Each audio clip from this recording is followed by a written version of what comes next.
Hey everybody, it's Joe, and I'm sitting probably in a very familiar position that many of you do through the day, at the desk, typing.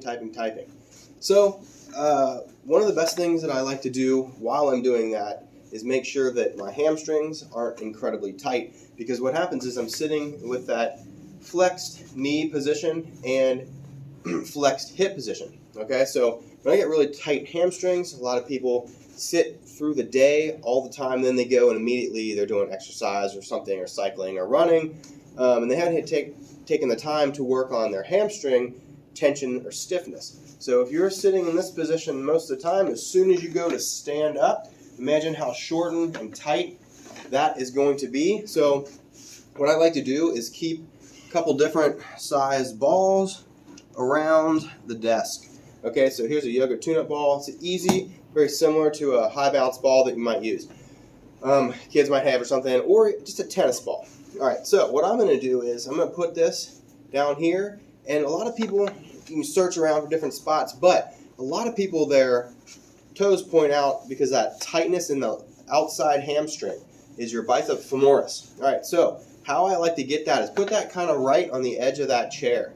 Okay, so your hamstrings not only pull that heel back, but they help rotate your lower leg. Okay, so right down here, if this is tight, which in a lot of people they are, especially if you're doing kettlebell swings, snatches, things like that with your feet out wider, opening up your hips to do stuff like that, that might end up being more shortened than other people. So what I like to do is put that ball right here, and then I'm going to slowly rotate my heel just by not moving my knee, not rotating my upper leg, but rotating that heel, and put the pressure right there, find a spot, and then I've got it. There it is. So once I do that, I can also extend and then rotate as well and lower back down, and I'm going to go in circles, kind of like an oval path.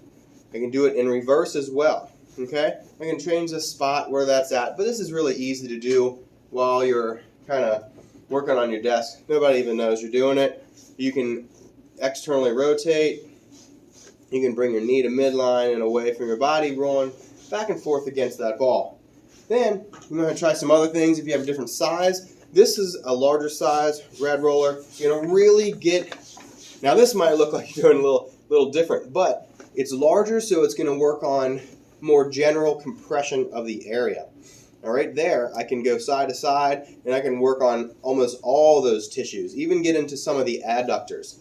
So right there, yep, still on the phone call, still here, still working, but also working on this at the same time. After that, I can work on maybe different sizes. So here's a smaller ball, and you can get for more pinpoint area. Right there, found a spot immediately. So I'm going to work on that external. Yep, there it is. It's a really, really good size for that because it doesn't lift up your knee and your femur. So anyway, focus on that. Try to get that bicep femoris, your outside, really strong hamstring. See if you can work that a little bit. And then when you stand up, see how it feels differently compared to the other side.